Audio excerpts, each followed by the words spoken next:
बातमी अमरावतीतून आहे। देशाचे पंतप्रधान नरेंद्र मोदींनी मोठा गाजावाजा करत डिजिटल विलेजची घोषणा केली आहे। मात्र या डिजिटल विलेजचं नेमकं वास्तव काय आहे जाणून घेऊयात माझाच्या या स्पेशल रिपोर्टमधून।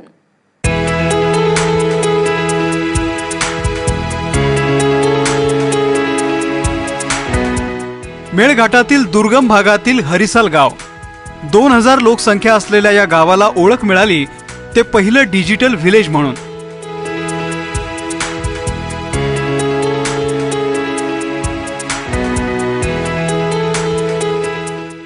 डिजिटल इंडिया ही पंतप्रधान नरेंद्र मोदींचा ड्रीम प्रोजेक्ट। मग काय, केंद्र आणि राज्यानं गावामध्ये सर्व सरकारी योजना राबवल्या। मायक्रोसॉफ्टनंही पुढाकार घेतला, पण आता वर्षभरानंतर हे गाव फक्त नावाला डिजिटल विलेज आहे, कारण गावामध्ये 12 ते 14 तास भार नियमन असतं। खरोखर डिजिटल झालेलं नाही आहे। 100 पैकी आपण हे म्हणू शकता की 30% पर्यंत झालेलं आहे हे आपण म्हणू शकतो।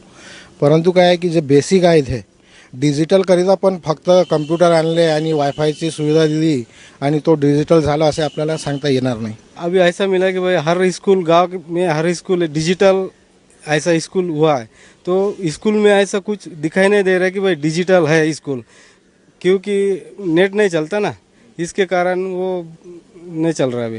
पहिले जे कलेक्टर साहेब आलते शुक्लाजी सोबत, तर त्यांना आम्हाला सांगितलं होतं का इथं म्हणे ई लर्निंगची सुविधा आहे, शिक्षणाबद्दल असं नवीन प्रक्रिया आपण इथं तयार करू म्हणे का लोकांना इथं फायदा भेटला पाहिजे। बिजलीची समस्या होती तर म्हणे तुमचं पूर्ण क्लिअर होणार आहे म्हणे, ते आतापर्यंत झालं नाही। गावात डिजिटल विलेजचे बोर्ड लागलेत, मात्र इतर सोयी सुविधांपासून हे गाव दूर आहे। शुद्ध पिण्याचं पाणी नाही, रस्ते नाही, टेलिमेडिसिन सारखी सेवा सुरू झाली पण ती सुद्धा ठप्प आहे। जिल्हाधिकाऱ्यांनी मात्र पुन्हा सेवा सुरू करण्याचं आश्वासन दिलंय।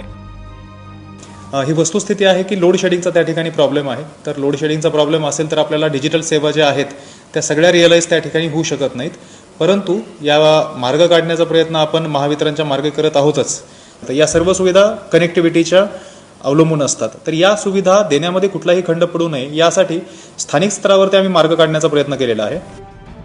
प्रत्येक गावात इंटरनेटची सोय देण्यासाठी डिजिटल इंडियाची संकल्पना हाती घेतली, मात्र देशातील पहिल्या डिजिटल विलेजची अवस्था बकाल झाली आहे। खरं तर कुठलीही योजना वाईट नसते, पण ती योजना फक्त सोपस्कार म्हणून राबवली की त्याचा बट्ट्याबोळ होतो हे पुन्हा एकदा सिद्ध झालंय।